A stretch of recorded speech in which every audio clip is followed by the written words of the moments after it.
tonight. Welcome to a brand new series of the Jonathan Ross Show. Let's have a look in my Green Room series on the programme tonight.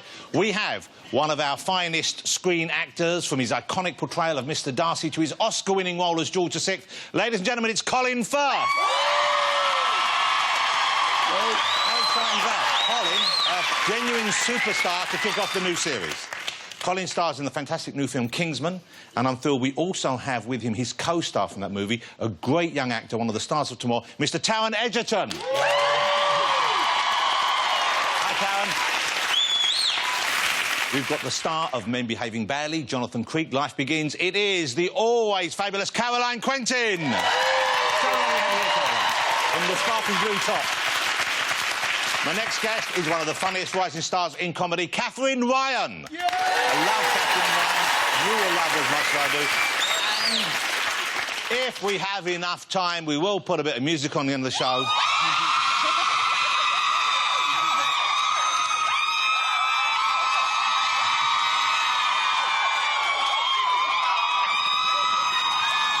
Well, unfortunately, thanks to that screaming, we probably don't have enough time now. One of the biggest bands of this or any other time. Take that! There they go.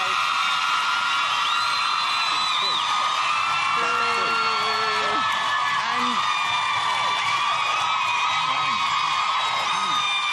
have a little self-respect. And later on in the programme, you'll get the chance to vote one more of them off. So, there's no doubting, I think, the most successful touring artist at the moment in the world. No, not them. No, not them. Not you, boys. Yeah, they're big, but they're not this big. This is the biggest star in the world right now. This is the man. Look at that. The Pope. There he is at a service in Manila, attended by 6 million people. Gary, what's the biggest crowd you've played to? A couple of hundred. Yeah. Shall I tell you the Pope's secret, if you don't mind? Please. He only plays the old stuff, doesn't do any new material. Although we found some footage that proves he does do the occasional cover version. I got the vista of pure emotion. I got the head of shattered dreams. You got to leave it. You got to leave it all behind now.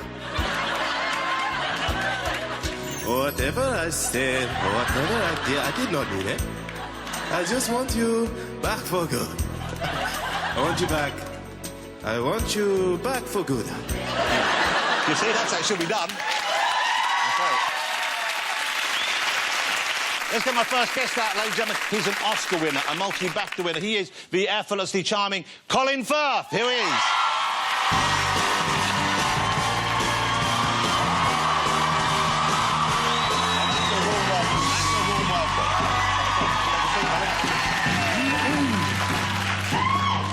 Colin, it's fabulous to have you here. Thank you so much for joining us. Real pleasure, thank you.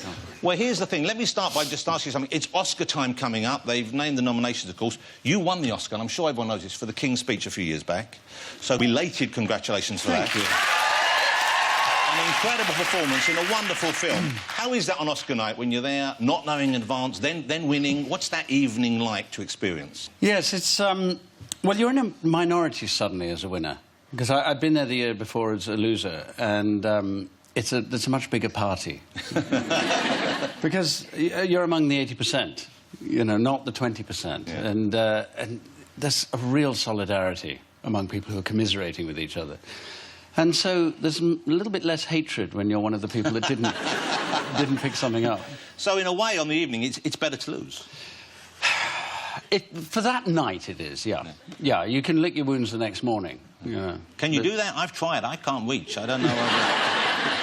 Well, we all have wounds in different places. Of course, you were playing the Queen's mother. Did you ever find out what the Queen's father? I'm sorry, that would have been... That's a film I want to see. Yeah. You've obviously got intel. Did you ever find out what she thought or what the family thought of that performance? Not directly, no. I ran into somebody who was distantly connected to the royal family while I was on a treadmill in a gym. And it's not the best circumstances to really have a conversation and process the information, but I was assured that it was well received.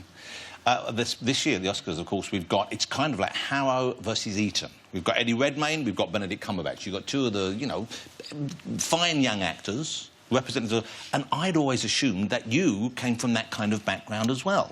You and a great many people. No, I was state-educated. And I've run into people who, when I tell them that I didn't go to public school, have literally said, I'm spiralling backwards through space now. Yeah. Their whole social geography has just been scrambled. You seem like one of the poshest guys on the planet. Well, I'm a fake. You know, that's the wonderful thing about my profession, is it's a wonderful, it's fertile ground for self-reinvention.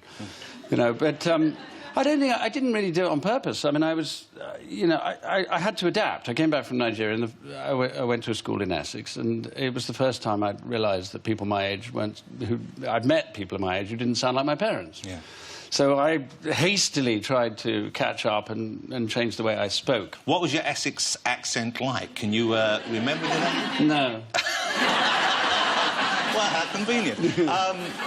I guess, in a way, I mean, the role which I think brought you to many people's attention, people knew of you before, but in '95, when you got the role as Mr. Darcy in Pride and Prejudice, that kind of put you on the map, didn't it? That was the one.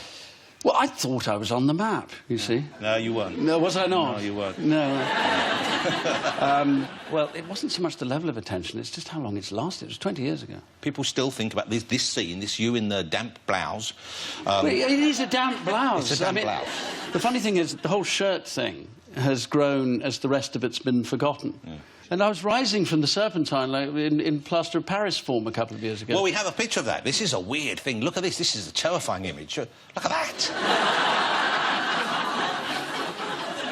I don't want to take responsibility. Well, someone has to. No,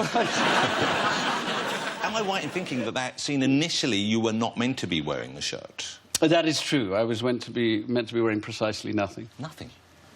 Well, no, you wouldn't whoop if you knew the truth. Imagine seeing a naked version of you that big rising up the Serpentine. Well, we don't know what's lying under the surface. Is it like an iceberg? Is it mainly under the surface? Yeah, let's say so. The water levels rose. You have been with your wife now, I believe. Is it for 17 years you've been with... I think that sounds right, yes. Well, you really... Yeah, 17 years in. You really want to get the date. Yeah, I want to get the date in your memory, yeah. What did she think? What did she make of you being held up as a sex symbol? What was her take on that? Well, once the laughter had died down, the next job was to try and persuade the rest of her family, because I was in Italy at the time, we just met, and I proudly swaggered in among my in-laws and announced the fact that I was now a heartthrob.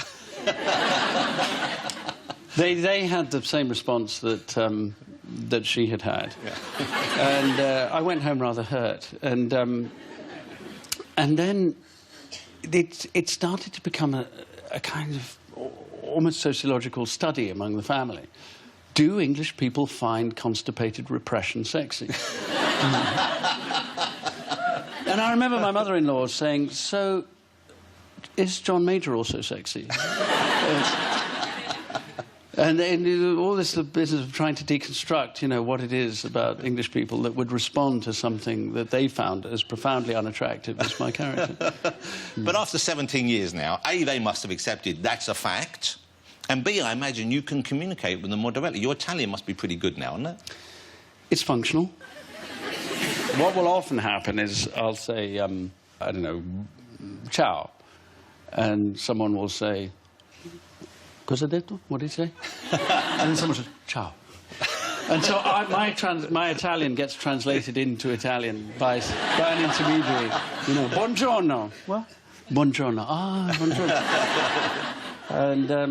And then, of course, you go through the gaffes, you know. The interesting thing is that the better you are at a language, the more comical your gaffes become. Because if you can't speak the language at all, there's not much to laugh at. But if everything in your sentence is OK except one word, which is almost OK... Yeah. Then, of course, that's when disaster hits. Well, like what? Which kind of words? Well, I mean, you know, penne, pasta. In Italian, it's very important that you pronounce a double consonant. There are two N's in the word. So you say it... How do you say it properly? Penne. Penne. So you've got bigger names. It's the best I can do with it. Penne. And that is the pasta. But if you say penne, which is one N, you're asking for a penis. Wow. And... or maybe a whole bowl of penis. Well, Well, to be, you know, you have to be careful how much you ask for and wow. what you... And you've got to be very careful when you ask what sauce you want on it. I mean, that could be a... Well, arrabbiata means angry, you see, because it's spicy. An angry penis, please. Well, Italians are very obliging, so you have to be very, very careful what you ask for. Let's talk about the new movie, Kingsman, The Secret Service, which I should say, in the interest of full disclosure, was written by my lovely wife, Jane. But it's my favourite of the movies she's made. I adore it. Tell people what it's about. Those who don't know already, who haven't seen a trailer, how would you explain Kingsman? Secret spy organisation. They're all codenamed Galahad, Lancelot, Arthur, so there's a bit of a reference to King Arthur and his knights. So it's the modern-day spy as the modern knight, if you like. And their cover is Savile Row tailors. So it's all clothed in this veneer of the gentleman.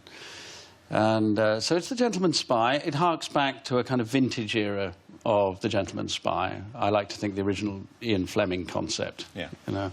And my character, who's a veteran, is grooming the young fellow. And there's a bit of snobbery. The use of that word grooming there, I think, might not be... Yes, it's been tainted, hasn't it, of late? His mentoring. Well, there's an awful lot you don't see in the... So he has a young charge that he has to try and bring out the best in. That's right. So there's a kind of My Fair Lady reference in a way that... because the one great failing of our organisation is there's a kind of snobbish old boy network flavour to it. And so... quite aside from our skills and our noble agenda and all the rest of it, there's a tendency to shut out people who we consider to be the wrong sort. OK, well, we have a clip to show you, ladies and gentlemen. This is from Kingsman, Secret Service. It opens Thursday all over the UK. Here we go, look at this.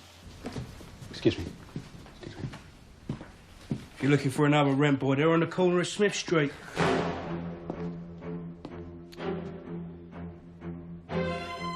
Manners maketh man.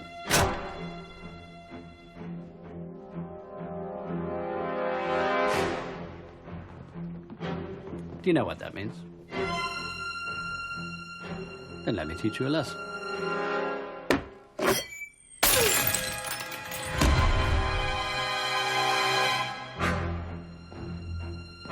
Are we going to stand around here all day, or are we going to fight? I'm going to show you a bit more. Now, the reason I stopped you there is, this is in the movie when my heart was in my mouth. Because when I think you're going to fight, this is what I think we're going to see.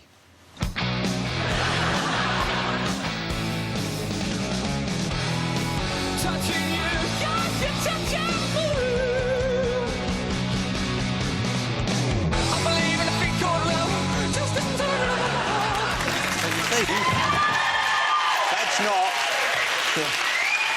That's not what you need in an action film. I don't see the difference. OK, I'm going to show you the difference. We're going back to Kingsman. This is how it plays out. Look at this.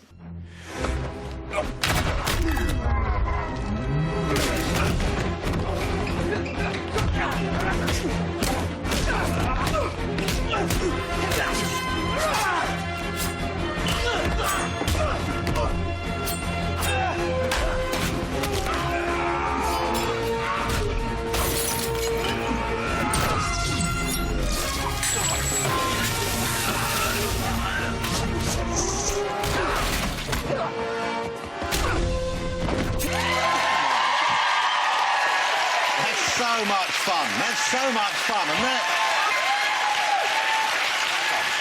You see, in my mind, they were all Hugh Grant. It was round two. It's been a long time for payback, yeah. But do you, joking aside, do you, when you've done that kind of training, and obviously that's choreographed, but when you've got yourself in good shape and you've done those sort of, and you've learned how to dodge and parry, do you ever feel like maybe this could benefit me in real life? Does that enter your head? No. Well, I mean, I had an encounter when I was actually, while I was training for this, I'd done months of this. We're doing 3 hours a day every day for months, 6 months or something. And I was working in France, and I had a road rage encounter with a very, very aggressive driver who, you know, basically forced me to a stop and got out. And I had that whole calculation that Robert Downey has in Sherlock Holmes, where he, you know, takes the measure of everything. And I thought all my reflexes kicked in. And at the end of it, I promptly apologised. Which I like to think was my reflexes. Yes, you know? And probably that's one thing we can all learn, isn't it? Yeah, ultimately, the best way out of it is the back door. Ladies and gentlemen, he's going to stick around, but for now, will you join me in saying thank you to Mr. Colin Firth? Thank you. Thrilled to come here on the show. Tower and Edgerton were out here. Caroline Quentin, Catherine Ryan, and music and chat from Take That, so don't go away.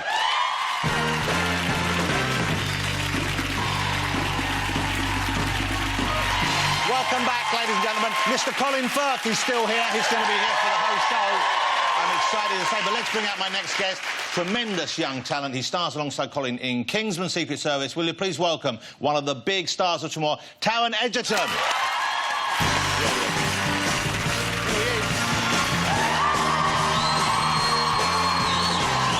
Great to have you here. Thank you, mate. On the film. I think you know each other.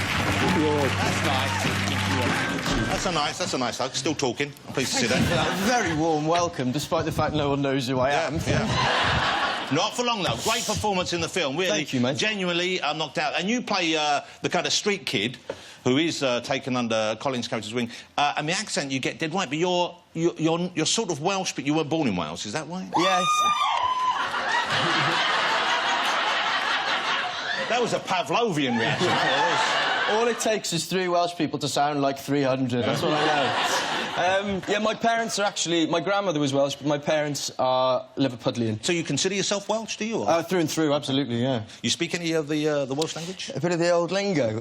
It's not as good as it once was, but I get conversational Welsh, yeah. And do you enjoy speaking it? I do. It's a beautiful language, and it's a great pleasure to speak. What would be a useful phrase for me or for Colin or anyone else watching to pick up, to make the Welsh people embrace us? OK, so for you could say...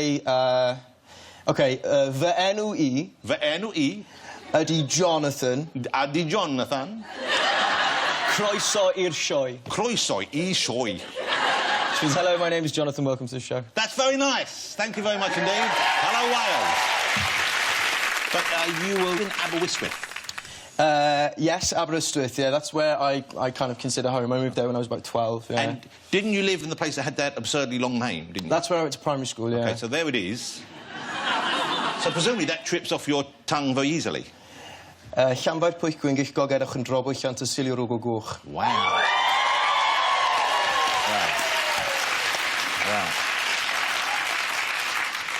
We'll move on from Wales. Let's move on from Wales before I embarrass myself any further. Okay, yeah, no, you haven't at all. So this is, am I right in thinking, I mean, and this is what a daunting prospect I would have thought this would be for a young actor. This is your first sort of acting job in a movie. Yeah, absolutely, and you're co-starring with Colin and Sam Jackson. I know, That must have been pretty terrifying, or was it not? No, of course. I mean, the pressure was and is monumental, but, you know, when you're working with folks like this man to my left who are incredibly nurturing and encouraging and supportive, they do a lot of the work for you, really. That's so nice. So, and so they went out their way to make you feel at home, and... Absolutely, yeah, absolutely. Colin, I hate to say it, ladies, and some men, he is every bit as perfect as he seems. Wow. Isn't that nice? Well, you know, and I think we can tell from looking, because one of them is sitting like a gentleman, the other one's showing us his balls.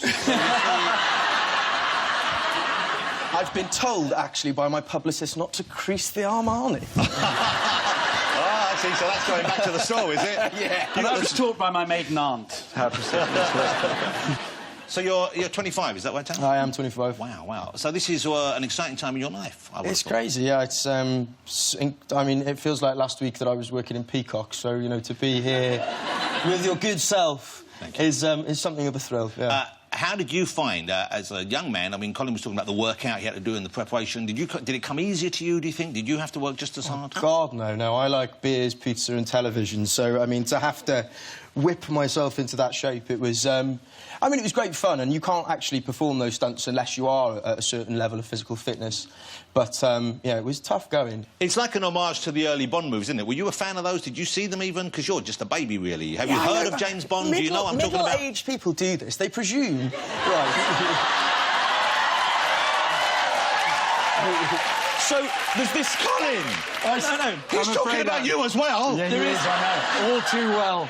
There's this amazing thing now called Google and iTunes, right? So you Hold can it. go Let back... me write that down. Yeah, write it down, yeah. Is that a Welsh word? Googly iTunes. Is that... Yes, I did. I watched... my favourite as a young lad was Live and Let Die, Roger Moore. Good one, good choice. Yeah, good and choice. I think this film is very in the spirit of Moore and Connery, you know? Gimmicks, gadgets, big villain, all that All kind of of that, thing. yeah. What's the worst thing to... When you start working out, what's the worst thing to exercise? What's the thing you dread the most? Chin-ups. Chin-ups, was it? Yeah. Lower body, anything lower body. Because, I mean, if you're an English middle-aged man, your leg... What are your legs for? My legs are... Well, they're to get to the car and then to the desk. Yes. You know, and that's basically what I'd employed them for over the years. And so to actually get that going was... that's the worst. I can't wear shorts in Italy. People try and put a fork in and twiddle it round when they see me. It's like...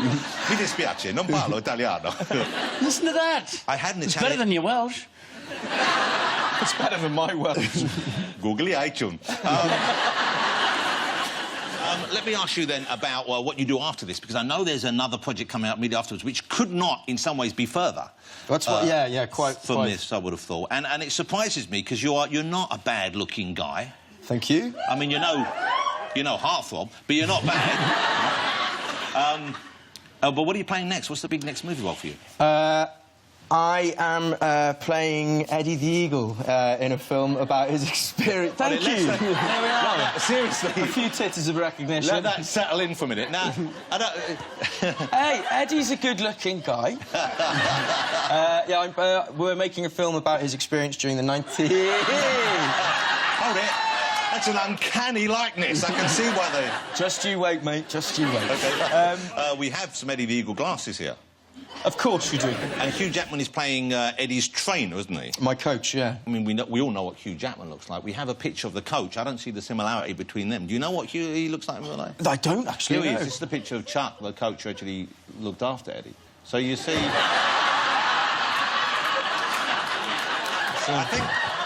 I think that's him. We had trouble finding a picture. No, but now I've seen it. It's jogged my memory. Well, now we can see why Hugh Jackman's doing it, because it's... OK, let's have a look at the Eddie the Eagle. Have you seen him in these glasses? I haven't. Okay. No. Everyone's going to want a pair after this, I'm telling you. OK, so shut your eyes for a minute. Remember, this is... When was it? 1990... When did this happen? When did Eddie the Eagle... The year before I was born, 88. Oh, rub it in. So... 1988, this was what? This was our great Olympic hope at the Winter Olympics. Right now. That's pretty good. That's pretty good. Yeah. You've got a similar shaped head. Oh, well, thank you. Lovely. That's pretty good. Well, congratulations. We'll look forward to that. Can you ski? Not that that was really a problem, because I don't know if Eddie was... We're all working on it at the moment. Don't fear, we'll be all right. So you're trying to ski. Colin, you must be able to ski. I conquered the Bunny Hill many years ago. Is that a sexual thing? I'm not sure. It might be to you. But at my age, middle age... The thing we should point out, perhaps, is you really started acting and you kind of burst on the scene about the same age as Taron is now. Is that correct? You were in your... Well, I don't know if I burst on the scene. But, yeah, I kind of sort of heaved myself into motion, yes, around that time. We have, believe it or not, we found a clip of one of Colin's very earliest performances on television. I thought you might like to see this, Taron. I'm excited. And I think you might like to see this as well. Do you remember the TV show? It was a nice TV show called Crown Court that used to on in the afternoon. And it was a weird... it was on every day, I think, wasn't it? Yes, I think it was. And the cases weren't the most exciting cases. No, well, no, my case was about a man who stole a copper cylinder from someone's back garden. Yeah. I don't think he's joking. Have a look at this. This is Crown Court from way back in the day. He said, "Take it, it's nothing to do with me." I then retrieved the copper cylinder from under the lorry, ascertained that it fitted the description provided by Mr. Sibley, and cautioned the accused. Constable Franklin, is the copper cylinder, Exhibit 1 here, that which you found in the accused's possession on the morning of the 10th of September, 1982? It is, sir. Well... That was me bursting on the scene. That was... well, already... Look at that sense of civic pride coming oozing off you. See, you don't have that, which is why you've got off to a quicker start. Yeah, you know. I don't know, is that a compliment or not? Yeah, no, it is. Civic pride. Yeah, you can see why I wasn't getting the bad guy roles, can't But I you? imagine at the time that was quite a big deal getting that part, wasn't it? Was it quite an exciting thing It to get? was. I used to be addicted to it when I was pretending to be ill home from school. I'd switch that on, and I couldn't wait to see whether the guy had taken the copper cylinder. It was enough for us back then, wasn't it? It was. See, Taryn, you don't know what you missed. OK. Taryn, I'd say with confidence, the film is going to put you on the map. I don't know whether, you know, it will be quite the same splash as when we saw let's face it, very sexy man come out of a lake wearing a pair of Victorian white fronts. But you're here, you've arrived, and it's a terrific film, and you're great in it. Ladies and gentlemen, Taryn Edgerton. Thank you, Taryn. It's great to have you here. Will you stick around, I hope? Colin, you'll stick around as well, because still to come on the show, Caroline Quentin will be here, Catherine Ryan, and, of course, Take That, so don't go away.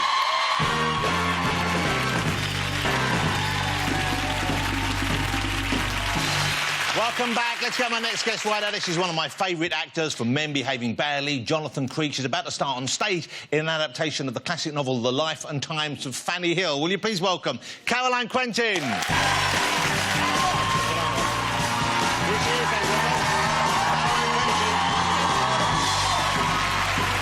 Lovely to see Caroline. Thank you so much. I'm loving the sparkles. Thank you.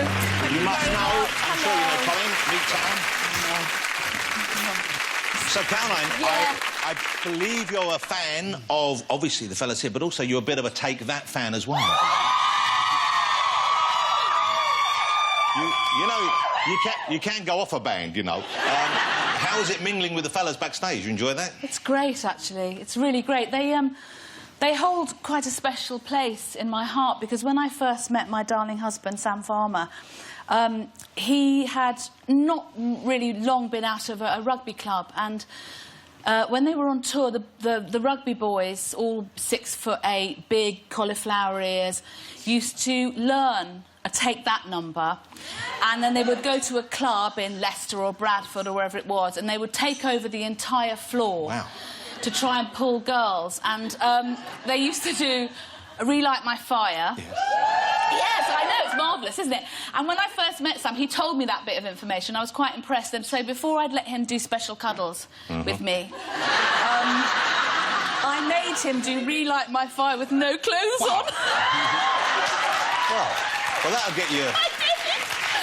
I'm sorry, Sam, he's going to be very cross with me. You know what's interesting, though, because when Gary said he wanted to do my show the first time, I made him do Relight My Fire in no clothes. It's worth it, isn't it? No, that wasn't. No. Exciting news that you're back on stage. You're Yes, back I on am, the stage yeah. here in Bristol Old Vic, isn't it? That's right. First in Bristol, and I'm doing the Life and Times of... Oh, thank you. Do come. The Life and Times of... the Life and Times of Fanny Hill. OK, well, this was... There I am. Look, that's me Wow. with the big wig on. That is quite a wig. Yeah. And this was, in its day, a very raunchy piece of work, was it not? Yeah, definitely. It was kind of first pornographic novel of its day, really. Written in about mid-1750, I think, something like that. And it was banned because it was obscene. And it's a series of sexual adventures of young Fanny Hill. And the way we're doing the play, April Dandridge has written a story whereby old Fanny and young... Look at me like that. I say old Fanny to this young man. Honestly, he'll take any Fanny he can get, I imagine. I mean, he's 25, he can't believe he's not. So, thank you. So, there are two Fannys. Oh, I'm not getting any better, is it? There are... yeah, so Fanny Hill... oh, this is going to be difficult, Fanny 1 and Fanny 2. Yes, there's an old Fanny and a young Fanny. I play the old Fanny. Thank you. And the story is told of Fanny's adventures, really, from the time when she was a young working girl to when she's an older working girl. Can I just say, will you grow up? This is a work of literature. No, but Jonathan, this is exactly what we're like in rehearsal. None of us can say anything to anybody. And the minute someone says Fanny, we all go into creases and we have to stop. It's pathetic.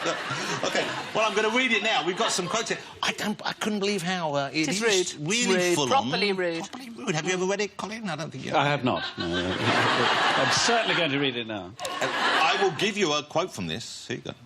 Colin, why don't you read them? Because you've got a... Because it won't stand... If I do it... just choose one or two. Because if I do it, it will sound sleazy. Can I say I haven't got my glasses on? OK. Do you right, want to buy Eddie the Eagles?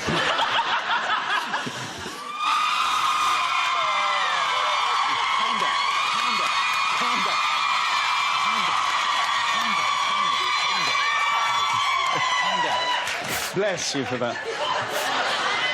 Put another patch on and calm down. Then, being on his knees between my thighs, he drew up his shirt and bared all his hairy thighs and stiff, staring truncheon. Goodness me. Wow.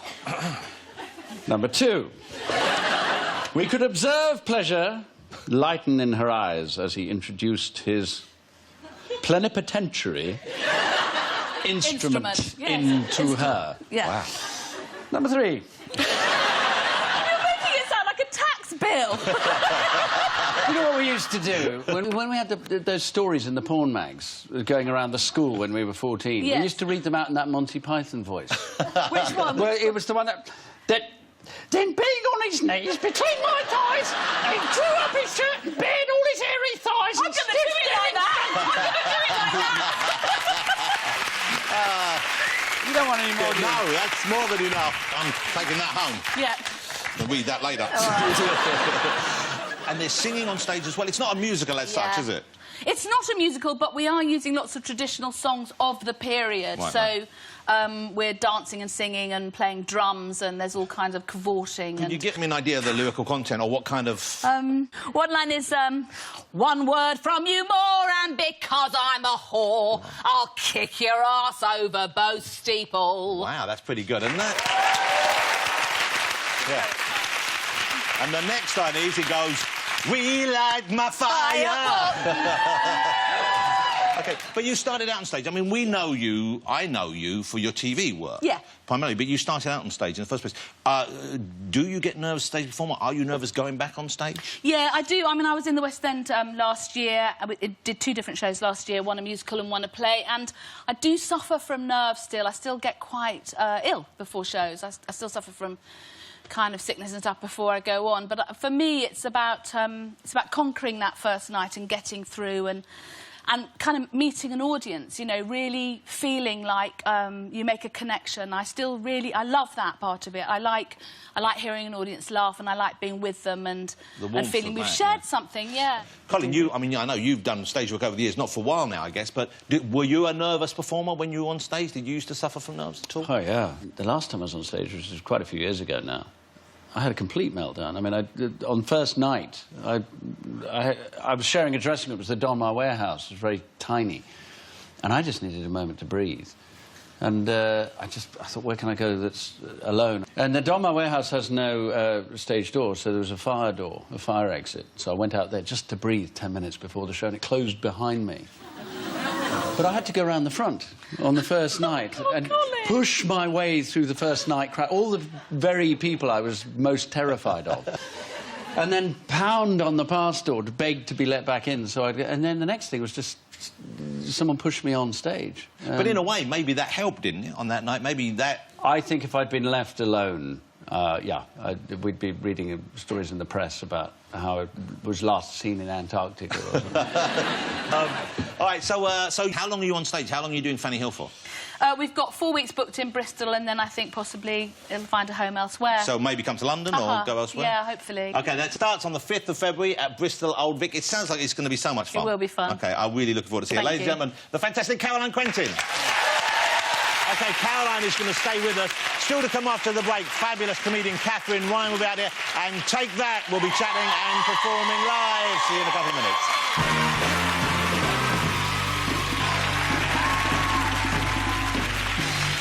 Welcome back, ladies and gentlemen. Let's get my next guest right out. She's the hottest thing to come out of Canada since... Well, she's probably the hottest thing to come out of Canada ever. It is Catherine Ryan.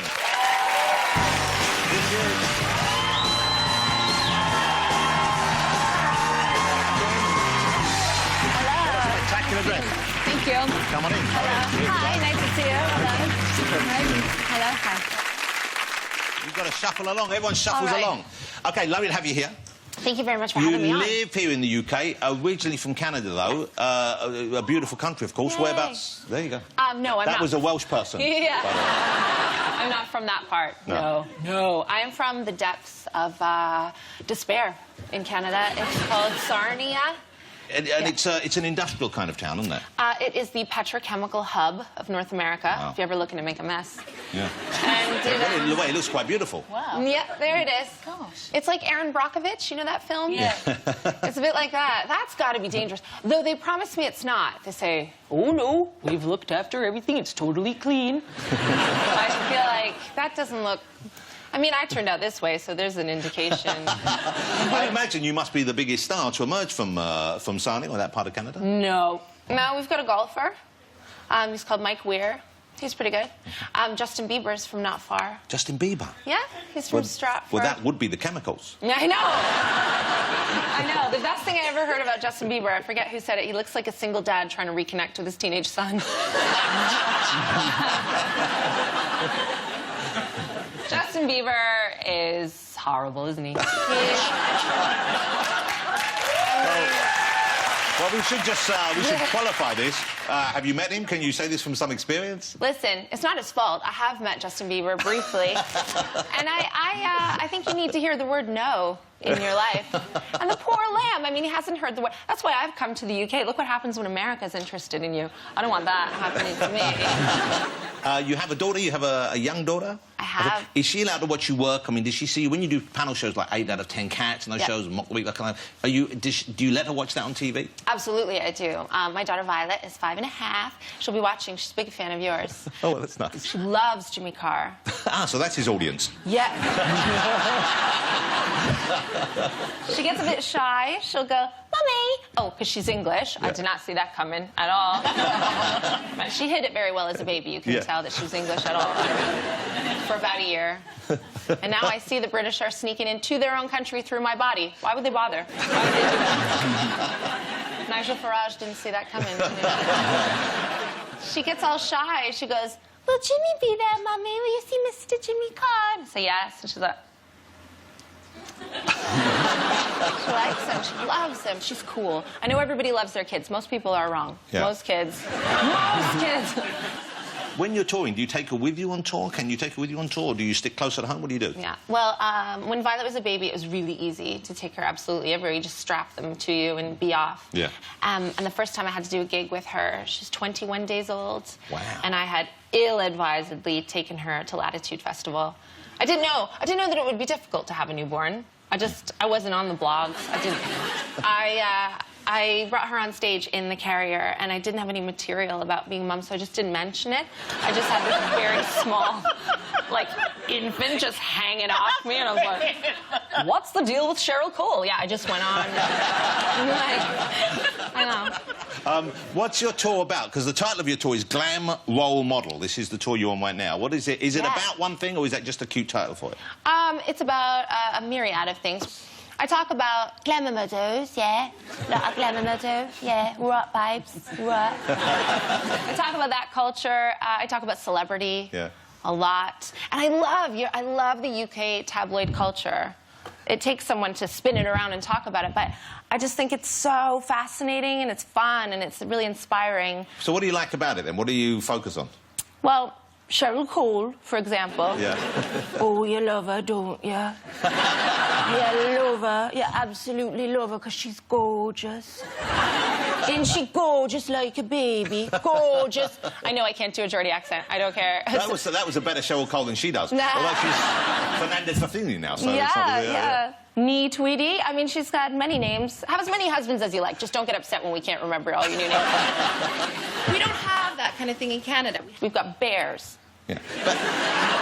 And would you go back to Canada? Do you miss Canada? Is there part of you having been born there? Do you think, OK, one day I'd like to return to my native soil? No. I'm very proud to be Canadian. Everyone's happy to see you everywhere in the world that you go when you're Canadian, but I don't want to live there. But I went to Canada. Canada was like a kind of half-assed England. I mean, it had, you still got the Queen on the coins, and there's Queen Elizabeth Expressway, and... Oh, I love the royal family. I'm so glad to be here amongst the... I'm might meet them. Certainly, Mr. Colin Firth, you've met the royal family. I've met members of the royal family, yes. I've met a lot of members of the royal family. Prince Harry? Or is that I've not met Prince Harry, no. I've met Prince Harry. The Duke of Cambridge, gentlemen. I won't tell you what I'd do to that kid, but there is no military training in the world that could prepare him for it. So you're like a ginger-haired youth? He's the most successful change of luck story of a ginger orphan since Annie.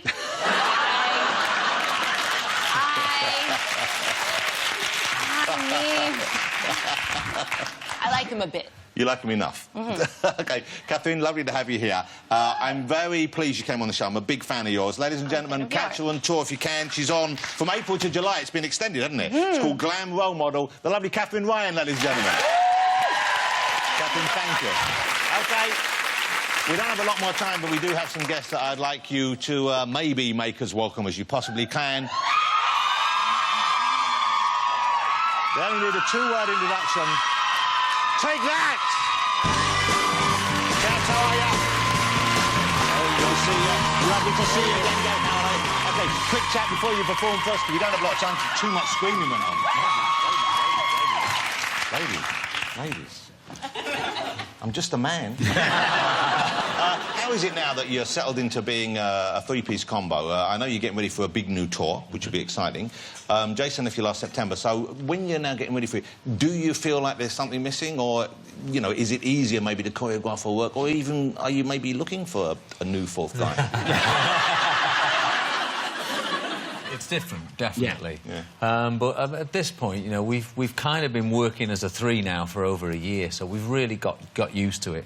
And I must say that the support, as you've heard tonight, has been unbelievable. You know, for nearly 24 years now, these guys have been with us, and we really appreciate it. And it's lovely to be back, and we can't wait to play live. I'm assuming the door is open for him if he wants to return. You always said that. To be fair, you always said that about Robbie, and then he did come back for a while. Yeah. I'm guessing it's the same now, is it? Yeah, for both of them, I guess.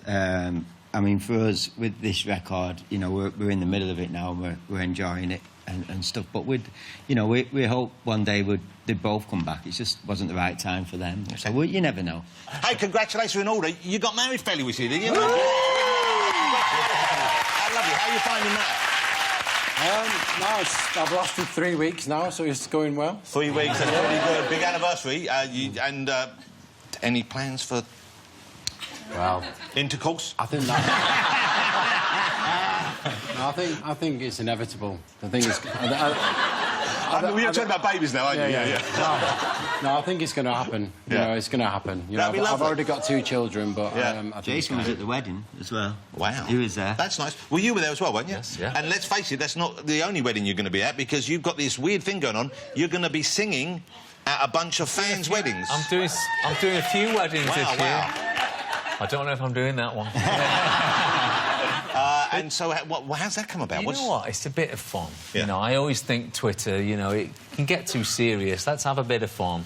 And I just said one day, you know, if anyone's up for a bit of fun this year, I'm happy to come and sing at someone's wedding. Yeah. And, of course, we've had some unbelievable requests. Well, here's the thing. It's driving everyone else mad as well. On my Twitter feed, every other bloody one now is, ask Harry to do our wedding.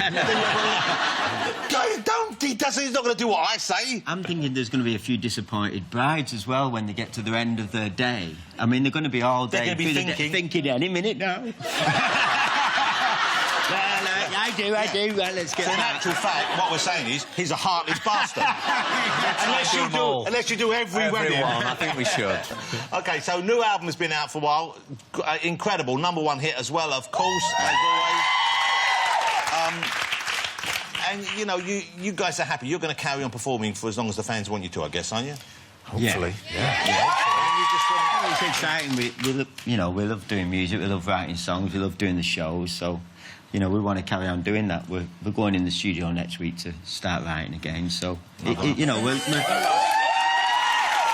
OK, you're going to sing for this evening. This is the song at the end of the movie Kingsman. You had a song at the end of Stardust. You know what? Me and Mark went to the premiere for Stardust in LA, and we were really excited. Bob De Niro was there, and lots of great actors and actresses.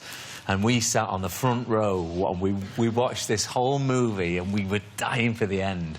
and the song started up at the end, and it's never sounded as good as it sounded. 5.1, it was unbelievable. And the end of the song came, and me and Mark just went, isn't that brilliant? And the whole theatre was empty. It's just us. Well, let's hope, certainly here in the UK, I know they'll stick to the end of this song at the end of the movie. You're going to do it for us right now. Ladies and gentlemen, take that. Thanks to all my guests tonight, of course. Thank you, Colin, thank you, Taryn, thank you, Caroline, thank you, Catherine. And now, you get ready for it from their #1 album, Free. It is the all-conquering Take That.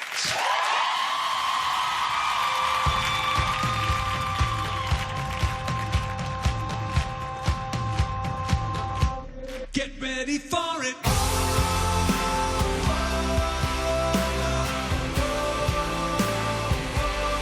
Get ready for it.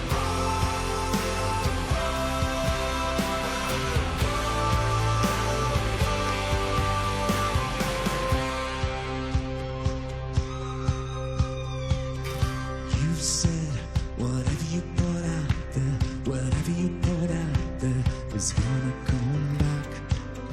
You said whenever you were ready, just let it all out. I know, 'cause the enemy inside me, is holding me back. But we know there's something in the silence, Get ready for it.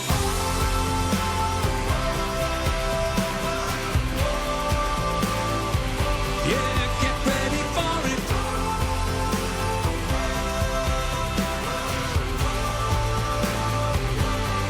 You said there's only one place left to find. Together we can save the world tonight. Get ready for it. You said every life is a lesson. You're a fool or a kingsman, 'cause only you know. Hold on, 'cause the volume is rising. Yeah, the volume is rising, so you better hold on. The night is young until it's over, The night is young, the night is ours until tomorrow, Get ready for it.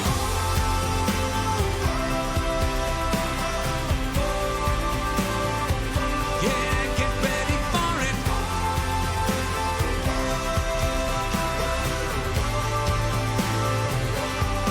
You said there's only one place left to fight. Together we can save the world tonight. Get ready for it. Get ready for it. Get ready for it. Get ready for it. The night is young until it's over, The night is young, the night is ours until tomorrow, Get ready for it. I'll hold your hand. We've got intentions. I'll hold your hand. The night is young.